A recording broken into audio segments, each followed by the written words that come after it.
Thank you so much for joining. Thank you. We are just getting started. I'm trying a different timing. So let's see how, who turns up and does it work for everyone because I usually do lives at 5 p.m. Hong Kong time. And this is the first time I'm trying a 1 p.m. live. Let's see. Okay, so welcome to whoever is here. And if you're joining for the first time, welcome, welcome. So I was just saying that this series is the first part, the first one of many other series, many other parts to come. So this is called the Messy Middle series. The reason that I'm doing this series is because of two things. One is because you only see, polished, finished, and curated outcomes. Anywhere you go, anywhere you see, anywhere you hear on the social media or whatever. Nobody talks about the messy middle part of it. Like it always starts with the hook that, oh, I was going through a bad time or I was laid off from work. And then suddenly, boom, they have a book in the end and yeah, this is my story, read it. So nobody talks about the middle part. Like, what did you go through in between? How did you handle the problems that were, thrown at you? Like, how do you deal with, those days when you didn't want to do it and all of that? So I wanted to talk about all those middle bits as well, because I kind of feel that all these polished and curated stories are essentially aspirational but not very inspirational. And I really wanted my story to feel inspirational, more like people look at it and go that, okay, if she can do it, I can do it too. Excuse me. So that's one of the reasons. The second reason is a little more personal because I think I have an obliger personality tendency. So if you haven't been to my live before, I talk about these four tendencies from Gretchen Rubin's book, The Four Tendencies, where she talks about different personality types. And mine kind of falls into the obliger personality type, which is basically people who answer well to external accountability than internal motivation. So I fall in that category. But I have kind of, found a way to make it work for me and, help me to push things that I really want to do. So I've kind of found a way. And the book that I'm writing or the book that we'll be talking about is the title is Color Coded: Finding Ourselves and Our Stories. So I will be talking about the whole process, the editing, how I finish my manuscript, how did I find my beta readers, which process am I going through? Am I going self-pub or am I going for an agent or a publisher? So I'm going to be talking about the whole shebang and all the things that I'll be learning in the process, and also the things that I'll have to unlearn in the process. So, the first thing that I want to always start with is the why. Okay. Because I believe that if you know your why, a lot of the questions are automatically answered. So, the why for for writing this book for me would be that I have been thinking of this moment for the longest time. Not speaking live here, but the whole act of showing up, the whole act of speaking up. I've been thinking about it for the longest time. And I want it to be like, this is my story. These are the things that I care about. And this is what I want to share with the world. So I've been wanting to do this for the longest time. If I look back to my childhood, even as a kid, I always knew that I wanted to be an author. Hi, Vaishnavi. Thanks for joining. I just kind of finished the initial introduction as to why am I doing this messy middle series. What are the two reasons? One is definitely that I want it to be, inspirational to others. Like if they feel that, oh, if she can do it, I can do it too. And the second reason is because of my personality type. I have an obliger personality type, and if you've been to my life before, you know that I work well with external accountability. So, hi, Vaishnavi. So, that's the reason that I'm doing this series. And I was just beginning to speak about my why. Hi, Jimmy. Thank you so much for joining. So, I was just beginning to talk about the why of writing this book that I'm writing. And yeah, so as I was saying, that even when I was a kid, I I think I always knew that I wanted to be an author. I admired the writers in my family. I was a fabulous storyteller because if I think back now, that whenever, after school, I would come back and I would tell the whole thing, like whatever has transpired during the day, every single little tiny detail to my mom as it's happened, with the comma, with the full stop, everything. So I've always been a storyteller, and it's helped me in ways like it's made me feel very, how do I say, I'm very aware of what's happening around me. I'm very observant. It's kind of helped in my creative practice a lot because it helps me observe things, process things, document things. But on the other side, it's also made me hyper aware that of the life that I'm living. Like, I'm living a life with a script that was handed to me. Like, nobody asked whether do you want to live this life. So I also realize and understand that I'm also living a life that with a script that's not exactly cut out for me. And this has been in the work, so this has been in my mind for the longest time. But the realization that, you know what, it's time for me to start writing that book, I think happened, I think that was a Saturday, 2024. I was just kind of reviewing like my mid-year and like what I want to do with 2025 and all those, questions that you answer to find out your ikigai and all that. Like, what is something that comes easier to you? What's something that brings you joy? What can you use to create an impact? All those questions. So everything, kept pointing towards writing for me. And I think, but then I was writing on Substack, but I wasn't writing my book yet. So the thing with I think the reason that I was not doing it was because if it's your job, they can take it away from you. If it's your, physical belongings, someone can take that away from you. But I always used to hold very close that your identity, your story, your experiences, these are some things that nobody can take it for you from you. And I think that's the reason I was holding it too close, not wanting to open up or share it with the world in a way, and feeling that no one would understand or no one would relate, and then it would just go unheard. So I think that was the reason I was not actively writing my book or getting into the mode of writing my book. But the thing with purpose and the thing with all these these calls is that if you ignore them for too long, they keep cropping up in different ways. And for me, that was cropping up in a way that I was feeling this question coming again and again in my mind, that why do I still feel invisible? That was the question that was prodding me in this direction in different ways, through different situations, through different experiences. So, okay, let me talk about the invisibility that I'm talking about. I have been in Hong Kong for now, I guess it's going to be 8 years in September. I have, established a career here. I have a creative practice. I have published. I have exhibited internationally. I've been recognized locally and internationally. But yet, if I look at a panel of speakers, if I look at a TEDx lineup, if I look at a list of some kind of awardees, I don't really see someone like me. And that baffles me to no end. Okay, allow me to explain. I do see South Asian representation, fair, but it's always like a token representation, like probably one person or maybe two people. And they also have some sort of a, how do I say, a preferred link, meaning they have either been educated in the West, or maybe they're married into privilege, or they come from privilege, or they speak in a way that's palatable to the mainstream. But what about someone like me? I always had this question, like, what about someone like me, a brown girl, a South Indian brown girl coming from middle class backgrounds, who wanted more from her life, not because I'm being ungrateful, but because maybe I have more to offer. What about someone like me? I kind of never saw that kind of representation, and that used to keep bothering me in different ways.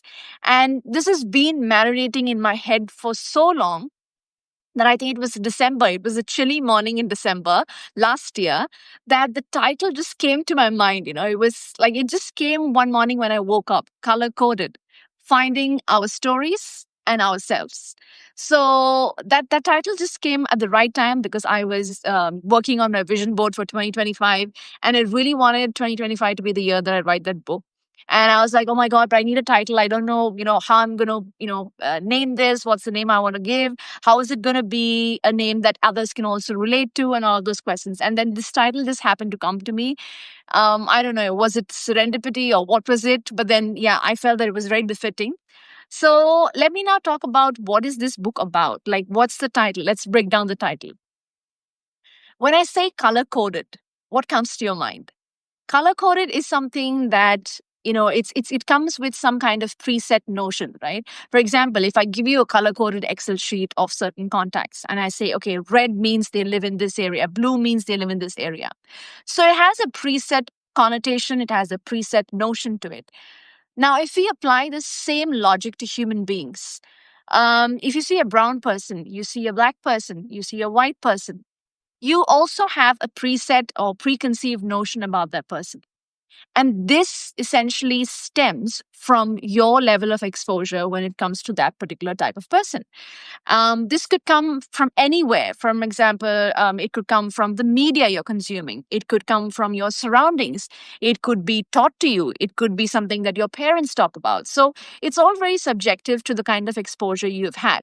But it's never ever with a fresh set of eyes. It's always with these preconceived notions that we see the person, that we process what the person is saying. And I think, you know, this is something that really prodded me to have that name color coded, because I wanted it to say that, you know what, this is a way of saying that I'm here. This is my story and it matters. And I'm not the only one. And this book is, it spans on three main pillars. The first one being identity, not as a label, but as a way of telling your story that's uniquely yours. So, the first thing and the most important thing is definitely identity. The second pillar that it rests on is creativity. I cannot speak enough about creativity because for me, creativity has never been like just a talent. It's been like a survival skill for my life. And I have survived through so many twists and turns or whatever dark phases in my life, all thanks to my creativity. And I'm 100% sure so have you. It's just that you haven't realized it. Because I think when we think of creativity, we only think of writing or drawing or music or art or something. But it's also the way you approach life and the way you solve things in life. That also takes a lot of creativity. So definitely it's going to be touching upon that. And the third pillar that it firmly rests on is definitely representation as a way of reclaiming our stories, because at the end of the day, our differences are not really barriers, they're like bridges. And the sooner we realize it, I think it's going to be so much better for everyone. Now, this book is definitely like a cry, a call for you to stop shrinking yourself, to stop apologizing, start taking up space. Stop, wanting someone to hand you the mic. This book is essentially a call for you to take that mic, share your story, and pass it on to others as well. And this series that we're talking about, The Messy Middle, is because I want to share like how I started writing this book. So I started writing this book in the month of Feb 2025. It took me 3 months to finish the manuscript. So Feb, March, and April, I was done with the manuscript. But after I finished the manuscript, oh my God, now that I've poured my truth, poured my experiences and all those things, the questions started coming that is it okay? Is this enough? Is it palatable enough? Is it okay to put it out there? All those questions. And those questions bugged me for so long that I didn't touch the manuscript for, I think, 2 months straight until this August. I was like, you know what? I'm going to stop saying yes to all these projects, podcasts, these workshops, that thing, this thing, all these things that I'm just keeping myself busy with to avoid editing that manuscript. And it's now anyway, I found a way to make myself, do the things or like eat that frog. I have beta readers now waiting for that manuscript. So now I have no excuse left to actually not work on that manuscript. So now I'm getting into the messy middle. I'm getting into the editing of that manuscript, and it's honestly a very daunting process, right? It's gonna be long. I don't really know. Okay, I don't know how my beta readers are going to react to it, what's going to be their feedback. That's fine. Okay, then I don't know how the editing process is going to go. I don't really know whether I'm going to be doing self-pub or am I going to be doing like with an agent, how much time that's going to take. Even if all those things work out and happen, I don't really know how the book is going to be received. Are people going to like it? Is it going to be so many things, right? There's so much of ifs and buts and this unsurety, that unsurety. But I think one thing that I'm really, really sure about, the only way for me to figure out the answers for all of these questions that I'm having in my mind is to go through it. Once I go through it, I am going to know the answers to all these questions, whether it was all worth it or it was not worth it at all. Either ways, I'm still going to have an experience to share. I'm still going to have an experience to learn from and move on to the next thing. Otherwise, it's always going to be like the book that never happened, that kind of thing. So I don't want to have that regret. And I think the only way is for me to show up and, do my thing and essentially share it with others as well. So if you're in the midst of figuring out something and you feel that the messy bit is really putting you off, because I think 90% of the people quit when things get messy, and the only people who power through that, that messy bit is the one who see themselves on the other side. What's on the other side, we don't know, but at least they know whether it's for them or not them. So I think if you find yourself in some kind of messy middle, just put your head down and go through it, because I think that's the only way out. So this book that I'm talking about, that I'm writing, is for anyone who has been told that, oh, your dreams are too big, or maybe you've had to prove your worth a lot to be seen, or you've been told that you're too much but you're not good enough at the same time. So it's for anyone who has heard these kind of contradictory statements or experiences in your life. It's also a book for anyone who has felt that they don't fit in the labels that the society dishes out to them. So it's for them. This book doesn't have all the answers. This is not like a Bible of answers for all the misfits or those who have felt this way. It's not for answers. It's for you to ask the right questions, so you can find, right questions to yourself and those around you, so you can actually begin to see clearly what your story is, because that is a very unique experience. No one can take it away from you. And I think what I've done for that is, because I don't just want this to be a passive experience for my readers. I don't want them to just see what's my story. I want you also to find out what's yours. So at the end of every chapter, there's going to be a prompt for you to reflect on your own journey, depending on the chapter that I've just shared with you. So it's going to be a very, how do I say, a very active reading kind of an experience. So that's something that I find it interesting myself, and I want to do that in the book for my readers as well. And I think it's going to be a great way to reflect and to reclaim your story and have that clarity. Because I got this question from one of my beta readers. She said that I want to write a book. Her name is Janki, very sweet person. She messaged me a question that I want to write a book, but I don't know whether I have a story to tell or whether it's worth sharing. So she asked me, how did you, with all these doubts, manage to write the story or, decide to write this book? I think for me, the answer came out after, how do I say, many years, because I would say you're never, ever, ever going to feel ready to whatever you want to do. Like that big thing you want to do, you're never going to be feeling ready for it, because it's very relative, right? You will always find someone else that's more successful than you. You'll always find someone else who's doing better than you. You're always going to find someone who has better resources than you. So these doubts are relative, and they're always going to keep existing in your life. But the only thing that's really in your hand is to take that action and just see it through. Because I think if I sit to wait for my doubts to get cleared up, I don't think I'll ever write a book. So I am writing this book with all these doubts. And I think that would be my answer. Like, despite your doubts, despite all these things, despite not knowing anything, see how much you can figure out, see how much, and see if you can find allies in the process. Start sharing your process, because ever since I've started sharing your process, I'm getting, these kind little trickling informations from different places. Like, it's beautiful how people are getting placed into this journey of mine of writing this book. Like the way I'm meeting my beta readers to know their backstory, for the reason why they said yes to being my beta readers. So it's kind of beautiful in how things take shape it's happening. It's happening slowly, but it's surely happening. So I think, yeah, this is going to be the messy middle that I'm sharing. And I think I want to share, I think the next live, I think I'll do another live next Thursday as well. And I'll talk about how I think the process, how I found my beta readers, and how I kind of found my kind of community. Because I think once you find your community, your doubts kind of reduce a little bit, because you feel a little less alone.